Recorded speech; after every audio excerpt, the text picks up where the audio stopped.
Think third-hand smoke is harmless? Think again.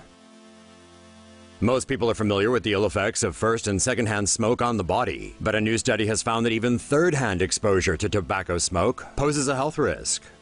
Third-hand smoke comes from exhaled cigarette residue being absorbed into surfaces, causing toxins to accumulate in clothing, curtains, carpet, and furniture. Bystanders can be exposed to the toxins through skin absorption, with children especially vulnerable since they are often in close contact with household surfaces.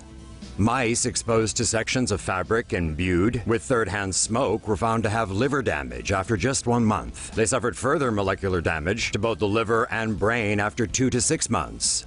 The exposure also increased insulin resistance in the mice and upped the release of the stress hormone epinephrine, making them prone to type 2 diabetes and immune fatigue.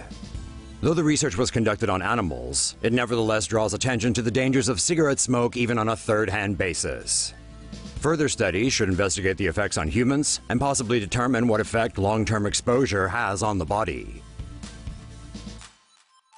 Quit smoking, okay? Surgeongeneral sounds alarm on youth vaping. America's top doctor has called for action on the use of e-cigarettes among young people and released a report emphasizing its harmful effects. E-cigarettes have been touted as a healthier alternative to regular smoking, which produce tar and carbon monoxide through burning. It is now the most commonly used form of smoking among youth. A 900% increase was reported among middle and high school students between 2011 and 2015. But e-cigarettes still contain the drug nicotine. When developing teen brains are exposed to it, they are more susceptible to addiction, mood disorders, and lower impulse control. Some claim e-cigarettes are a gateway to other tobacco products, with some evidence suggesting it may be linked to alcohol and drug use as well. Secondhand aerosol released into the air during vaping has also been found to contain potentially harmful cancer-causing chemicals. The FDA has already restricted the sale of vaping devices to minors under 18, but the U.S. Surgeon General believes further action is necessary. He is calling for smoking bans to include the use of e-cigarettes, an increase in taxes and prices, and regulation of marketing practices that mostly target young people. Dripping is the new vaping. A Yale study has found that 1 in 4 teens have tried an alternative vaping technique, which health experts warn is potentially dangerous. E-cigarettes are typically equipped with a refillable cartridge, which feeds liquid to a heating coil to create inhalable vapor. With dripping, the cartridge is discarded, and drops of e-liquid are applied directly onto the heating coils or atomizer. The technique reportedly produces a stronger hit and thicker smoke. Users can more conveniently switch flavors and even customize or rebuild their coils. Researchers have found that higher coil temperatures associated with dripping emit more harmful chemicals.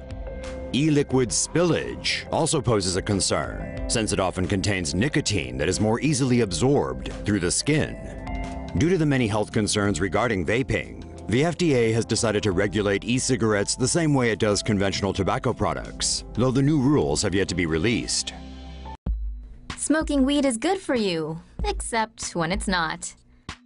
A landmark report reviewing more than 10,000 scientific studies of marijuana has concluded that weed has some medical benefits, but also comes with plenty of health risks. Alright, so that's probably not telling you anything you don't already know. But the report by the National Academies of Sciences, Engineering, and Medicine is significant because it aims to provide conclusive evidence about the effects of marijuana, something that's not very easy to come by. Researchers say there is conclusive or substantial evidence that chronic pain, along with nausea caused by chemotherapy, can be relieved by marijuana. However, the report warns that using the drug may increase the risk of developing mental health problems, such as schizophrenia. The report says there is evidence that smoking marijuana can trigger heart attacks in patients already diagnosed with heart disease. The report links early marijuana use with substance abuse later in life. It also says using the drug increases the chances of respiratory problems, vehicle accidents, and low birth weight in babies born to mothers who smoke it. According to a recent survey, around 22 million Americans used marijuana in the past month, despite the fact the federal government considers it a crime. Pot is legal for medicinal use in more than half of the United States, with 8 states allowing citizens to blaze it up just for kicks. The scientists say that a whole lot more research on the drug is required, which would be a lot easier if the federal government removed its regulatory red tape. Seems to us like the more scientific evidence, the better, so that people can make informed choices about the substances they put into their own bodies.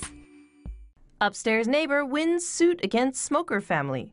In Taiwan, a judge has ruled in favor of Ms. Chen, an upstairs neighbor who sued her downstairs neighbors for smoking and air pollution. Ms. Chen's complaint was that her downstairs neighbors, elder Mr. Hong and his son, often smoked in the bathroom or on their balcony. The smoke would drift up into Ms. Chen's window or through the ventilation system into her apartment. Ms. Chen suffers from respiratory complications, and the smoke aggravated her condition. Her coughing had become so severe it had begun to cause stress to her lungs and heart, as well as bleeding in her trachea. Although Ms. Chen had bought an air filter and an air purifier, they weren't enough to keep up with the Hong's constant smoking. Finally, Ms. Chen sued the Hong family for air pollution and for reducing her living quality. The Hongs protested that they weren't the only smokers in the building, and Ms. Chen shouldn't only be suing them.